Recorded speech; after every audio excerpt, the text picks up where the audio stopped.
Bien, vamos a ver cómo se clasifican las inflamaciones y la clasificación incluye varios criterios, o se pueden clasificar, mejor dicho, según distintos criterios. El primero es un criterio clínico evolutivo, que tiene que ver en cómo las inflamaciones van cambiando a lo largo del tiempo. Obviamente, como toda clasificación no es rígida, tiene excepciones. Puede haber algunas variantes cuando ustedes lo leen de diferentes textos, pero vamos a explicar por qué usamos esta clasificación. Bueno, eh, se puede hablar de una inflamación sobreaguda o hiperaguda para inflamaciones que transcurren en minutos u horas. O sea, es la respuesta inmediata. En algunos casos todo el proceso se lleva a cabo en este periodo, como vamos a ver, por ejemplo, cuando hablemos del shock anafiláctico. Es aguda cuando esta inflamación se desarrolla durante la primera semana. Ya dijimos que en las primeras 24 horas hay un predominio de neutrófilos, luego empiezan a llegar los macrófagos. La característica de esta inflamación aguda es que la respuesta inmune adaptativa todavía no se ha manifestado. Como se manifiesta aproximadamente a la semana, es una inflamación subaguda que se caracteriza porque ya hay una respuesta inmune adaptativa, y cuando llegamos a las 2 semanas y de ahí hacia adelante, la inflamación tiende a hacerse crónica y puede durar mucho tiempo. Obviamente que, como les decía antes, esto puede tener sus excepciones o sus variantes en ciertos casos, por ejemplo, casos en que persisten infecciones con microorganismos que son piógenos. Entonces es la inflamación que se llama aguda sobre crónica, porque hay, por ejemplo, neutrófilos a lo largo de todo el tiempo, por más que la inflamación haya llegado a la cronicidad, y aparece un exudado purulento característico de las infecciones más agudas durante periodos prolongados. En otros casos, como puede ser por ejemplo en la tuberculosis, es muy frecuente que el periodo sobreagudo, agudo y subagudo no se logre detectar, porque siempre existe cuando entra la gente un proceso inflamatorio, pero es prácticamente indetectable. Entonces el proceso se detecta cuando ya entró en la etapa crónica. Otro criterio de clasificarlo es morfológico. Hablamos de inflamaciones alterativas cuando lo que predominan son los cambios a nivel tisular, exudativas cuando lo que predomina es la producción de exudado, y proliferativas cuando lo que predomina es el incremento de tejido, que en muchos casos es tejido conectivo.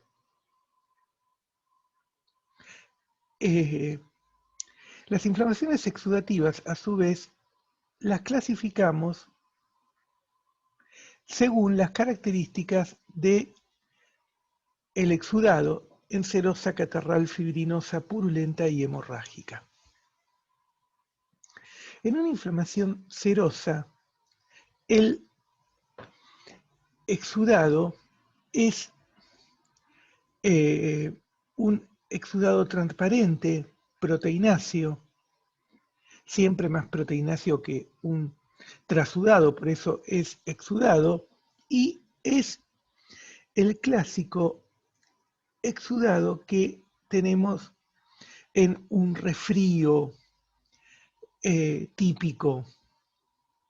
También puede aparecer en órganos internos, y como vemos acá, una característica es el edema inflamatorio, fíjense todo lo blanco que vemos aquí, esto en realidad tiene que ver con el exudado que se tiñe muy débilmente o no se tiñe porque la cantidad de proteínas no es tan alta. Bien, en la inflamación catarral se caracteriza porque el proceso inflamatorio ha llevado a una hiperplasia de células secretoras de mucus. Por lo tanto, es un proceso que ocurre en lugares donde hay mucus. ¿Y donde hay mucus? Y en las vías respiratorias y en el intestino. Por ejemplo, fíjense acá en este bovino cómo se está produciendo ese exudado que está saliendo por nariz, que es un exudado con un aspecto mucho más denso que el anterior, blanquecino, y es una inflamación catarral, también característica de muchas infecciones de tipo viral, igual que la mucosa. Fíjense acá la gran cantidad de células caliciformes que hay, que son obviamente las productoras de este exudado catarral muy rico en mucus que vemos aquí.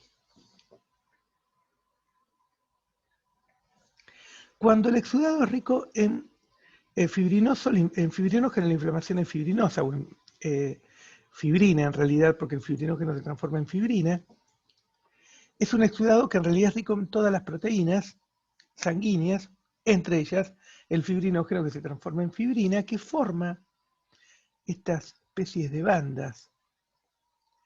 Es un tipo de exudado que se da básicamente en serosas y en meninges, o sea, es un exudado de cavidades. Por ejemplo, es frecuente en los casos de pericarditis, de pleuritis. Vamos a ver, por ejemplo, los micoplasmas o el herpes virus bovino que forman pleuritis, pleuroneumonías en muchos casos, y en ellas vemos este exudado. Un exudado que toma este aspecto muy tenido, muy eosinófilo por la presencia de esas proteínas y específicamente de fibrina. Cuando hay pus, la inflamación se llama purulenta o supurativa. Hay bacterias que cuando generan infección, esta infección va a ser siempre o prácticamente siempre de este tipo, por ejemplo, algunos cocos, los estafilococos, como el Staphylococcus aureus, los Streptococcus, las cepas de Escherichia coli patógenas también. Ya dijimos que el pus era un exudado caracterizado por la presencia de restos celulares, bacterias muertas, polimorfonucleares neutrófilos, muchos de ellos muertos. El pus tiene variante en la consistencia entre distintas especies, pero tiene ese aspecto líquido o semilíquido únicamente en los mamíferos, donde la mieloperoxidasa presente en los polimorfonucleares neutrófilos licúa a este exudado. En aves, por ejemplo, o en reptiles es sólido. Y, por ejemplo, el pus lo encontramos en abscesos. Estos son abscesos. ¿Qué son abscesos? Son acúmulos de pus en una cavidad neoformada.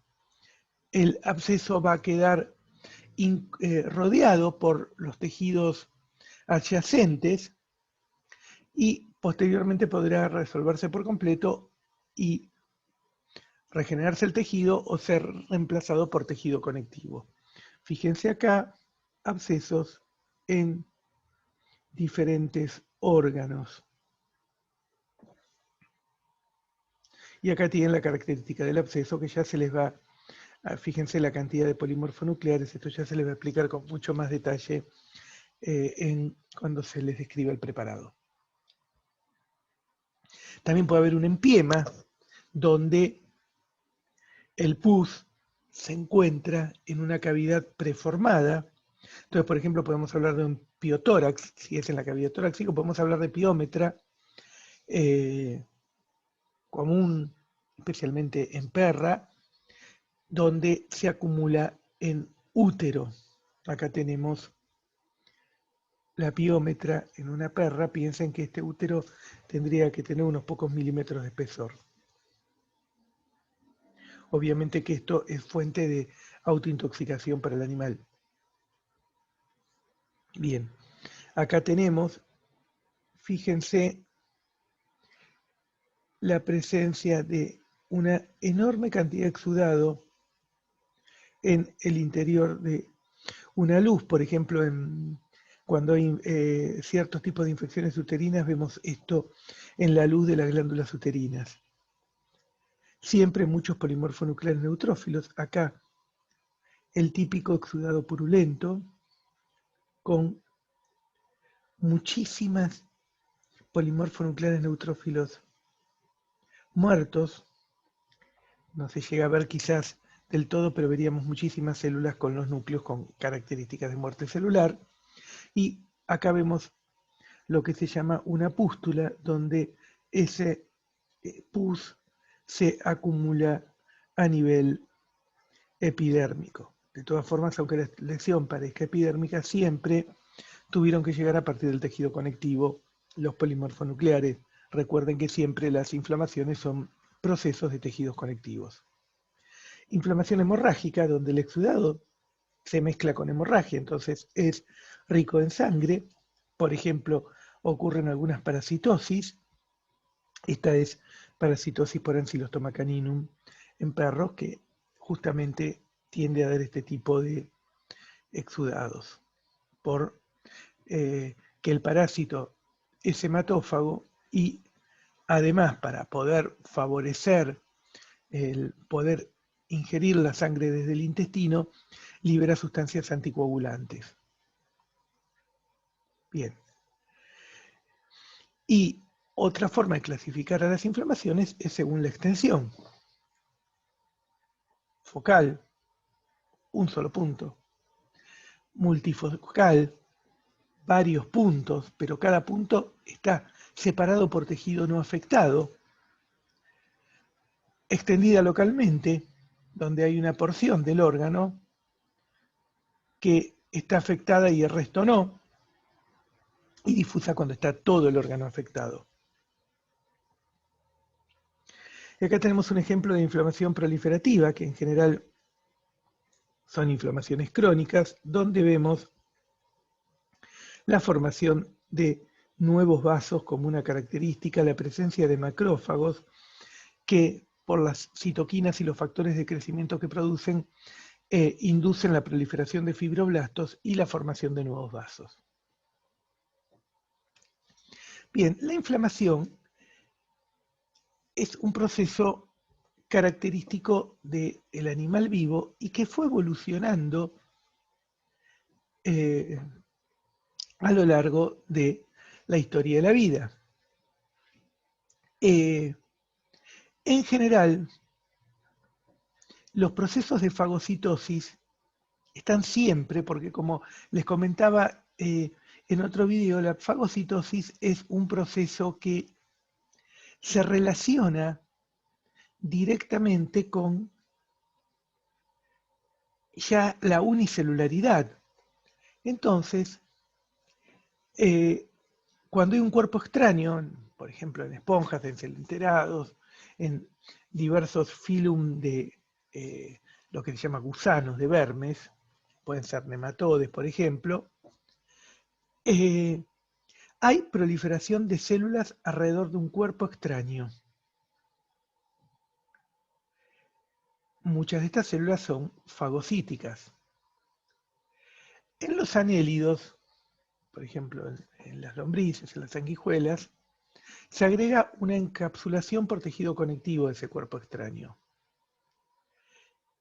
Los cangrejos y los insectos tienen sistemas circulatorios y en esos sistemas circulatorios aparecen células con gran actividad fagocítica. Esto permite que, o sea, en los artrópodos, entonces, como cangrejos e insectos, las células puedan ir hacia el lugar donde está ocurriendo el proceso.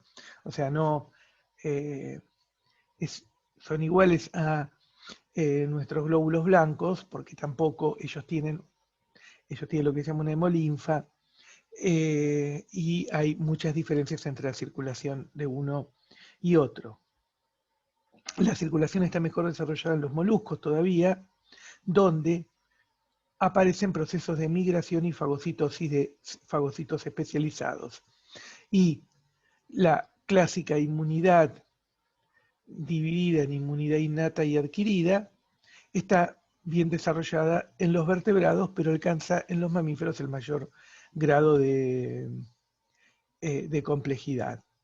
Bueno, y siempre tenemos que tener en cuenta que la inflamación puede llegar a tener diferencias en distintas especies y que esto debe ser reconocido cuando analizamos una determinada especie. Bueno, nosotros trabajamos con una determinada especie. Bien, entonces con esto damos por terminada esta primera parte de inflamación. Vamos a continuar en siguientes videos con los aspectos más característicos de cuando la inflamación llega a la cronicidad, y también vamos a ver unas formas especiales por su origen que se relacionan con los procesos de hipersensibilidad. O sea que vamos a hablar también de lo que es la inmunopatología, o sea, cuando el proceso inmune que habitualmente nos debiera proteger tiene alteraciones en sí mismo. Bueno, muchas gracias y nos vemos en un próximo video.